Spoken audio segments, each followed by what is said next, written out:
Well, good afternoon. This is Houndog Steve wishing you a very pleasant afternoon, and I hope this finds you all well and coping with the ups and downs of today's world. And this is a video that I promised I would put together, and I had asked Grok how anybody could avoid digital ID and a central bank digital currency, and it's very interesting actually some of the recommendations that Grok came back with. And of course, if you want to find out this stuff, who better to ask than the AI itself? And this is so important because this is rolling up so quickly. France is getting ready to roll out a digital euro in the fall.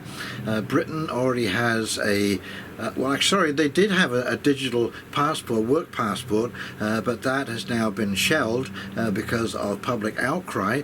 But you know, shelved doesn't mean gone away. It will just be reintroduced when a reason good enough to convince the public that it should be implemented comes along.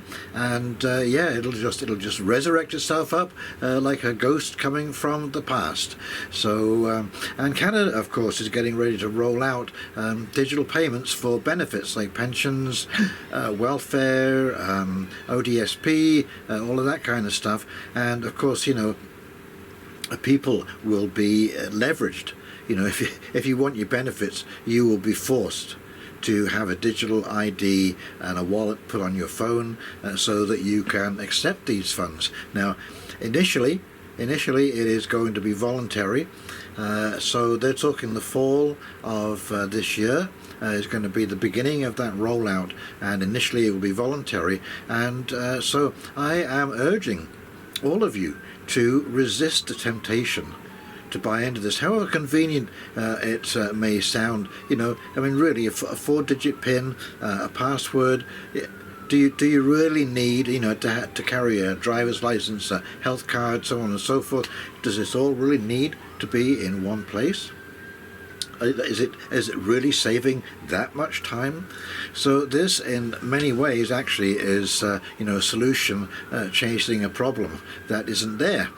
And you know, like I say, so far we have been lucky because every country that the rollout has been tried in, the public has by and large rejected it.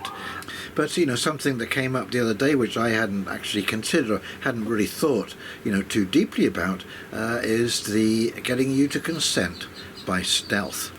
And that is, you know, all of these different platforms, social media, asking for more and more and more information about who you are, your documentation, so on and so forth. And then you have companies like Peter Thiel's company, Palantir, who are now compiling all that data into one place to create a profile of every individual, I guess they're hoping, on the planet. But this will be done by stealth. And again, you know, it's like when you sign up for say a Facebook account, you know, in those conditions that you agree to, you know, you are basically saying that you are allowing this company to use your information as they will. So yes, be careful of the stealth penetration of this technology, you know, where you really don't sort of see how they're connecting, because one's over here, one account's over there, and you know, you get like say companies picking up, well, the number of companies that are searching. You know, I have a tracker on my a blocker on my computer, and it's amazing the amount of trackers. Every time you go to a website, somebody is tracking your account, picking up your information and consolidating that into a file somewhere, and it just sits there and grows and grows and grows until somebody pulls it, and there you go, there is all of your information. And of course, you know, the other really concerning thing about this is that we're moving into an AI world, and this AI now is being used to, you know, predict future crime by certain individuals by their behavior online. So, you know, we're getting into the Minority Report with Tom Cruise, a great movie. You should go check that out. But, you know, pre-crime. I did a video about this about 4 or 5 months ago, and this is where we're moving towards, and it won't be a matter of whether you have done something wrong or not. It will be a matter that it's potential. You have the potential to do something wrong. So this is a devastating situation. I don't think people quite recognise, and of course because it's being deliberately marketed in a very soft way. It's all about convenience, and oh yes, your safety is going to be protected, your information, data is going to be protected, and yet we see hack after hack after hack after hack into government and commercial enterprises. So really, how secure is your data? If a commercial company, like an insurance company, cannot protect your data effectively, how's the government going to do that? And what happens if there is a data breach? What happens if your wallet gets switched off, if your digital ID gets switched off somehow, or transferred, stolen? Who knows? Who do you go complain to? Who do you talk to about that? We're losing this human interaction, and if it goes away, I think we will just be in terrible straits. I'm sure that we have all dealt with these online bots that are supposed to help you. When you go to a website, you can ask them a question, and I, for one, have never gotten a satisfactory answer from any of these chat bots. Okay?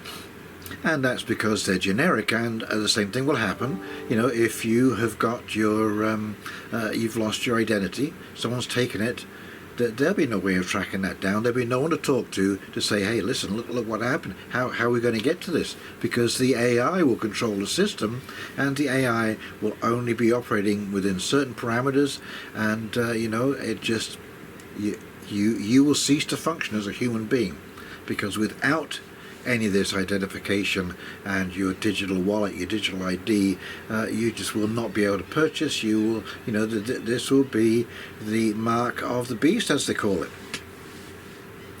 And there will be no way about it, and that is why, we have to seriously think about how we are going to deal with this.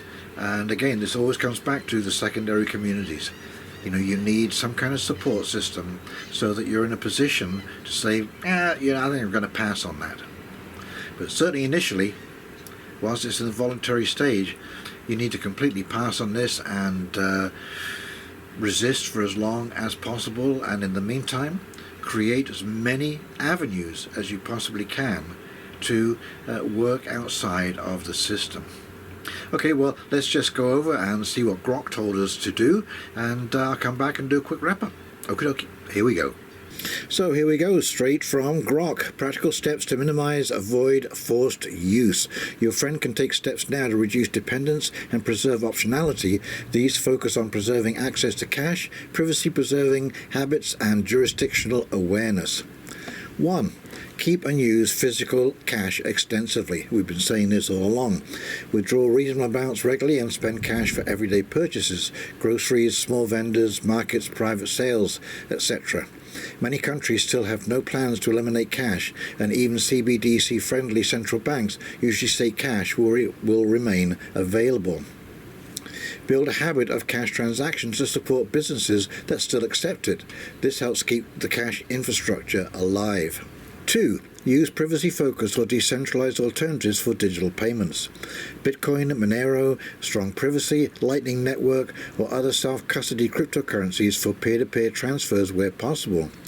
Privacy-oriented stablecoins or layered protocols that don't require KYC, that's a Know Your Customer or Know Your Client, for small amounts, though availability varies and regulations are tightening.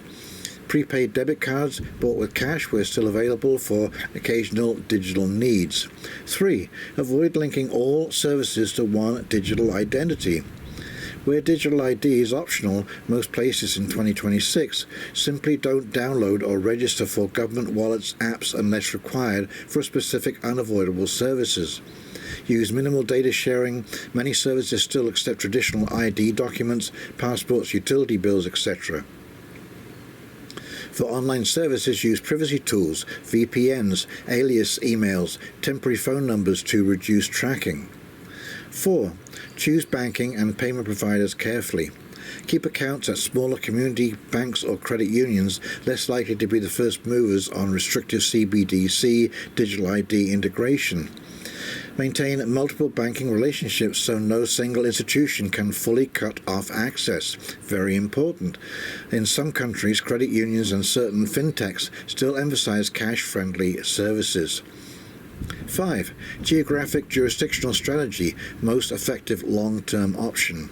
Relocate or obtain residency in countries least likely to enforce hard mandates soon. Places that still heavily rely on cash, many in Southeast Asia, parts of Latin America, and some African nations. Jurisdictions skeptical of or slow on C.B.D.C digital ID. Example, the United States has strong political resistance in many states, and Switzerland has privacy as a tradition. Digital nomad-friendly countries with low C.B.D.C push. Even short-term travel residency can provide breathing room if things accelerate in the home country. Build non-digital skills and networks. Barter networks, local cash economies, skill-based trading, community groups that prioritize cash or crypto alternatives, self-sufficiency, growing food, off-grid capabilities, reduce dependencies on any payment system. And 7. Political collective action. Support or join advocacy groups opposing mandatory digital ID and C.B.D.Cs. Many exist across political spectrums. Mass non-compliance is frequently cited by critics as the ultimate blocker. Systems often fail without widespread voluntary uptake. Okay? I'm just going to read that again. Mass non-compliance is frequently cited by critics as the ultimate blocker. Systems often fail without widespread voluntary uptake. Well, thank you, Grok. Okay, so there you go. I don't want to ramble on for hours here. I think you've got the picture, and I'm just hoping that I can convey how important it is to really consider what you're doing. And if you are seniors, okay, you are getting your pensions and so on and so forth, your OAS, band together to resist, form a group, this is how, and spread the information, share with each other, and this is how that we hopefully will stay out of this trap, this mouse trap, this roach trap that is being perpetrated upon us. And like I say, there is, like with the roach motel, you can get in but you can't get out. So even if you're tempted to take a little look, once that starts wheedling its way into your phone and into your life, something else you can do is get yourself a flip phone. You can switch backwards and forwards with your SIM card, and it's the same number, it's just it doesn't have all the things that a smartphone has on it. And of course, I don't even use 1% of the capability of my smartphone. There's a couple of things that I do need to have on there, but other than that, really, I could walk around with a flip phone. I could walk around with a flip phone 99% of the time, and not really have any issues with it at all, and just use my smartphone for the odd one or two things that I need to use it for. And I will be trying to find a way around those too, and a workaround. And that, my friends, is what we all have to try and do. So if you think this video has been informative, if you've enjoyed it, please like, comment, subscribe below. And in the meantime, this is Houndog Steve wishing you a very pleasant afternoon, and we'll talk very, very shortly. See you now. Bye.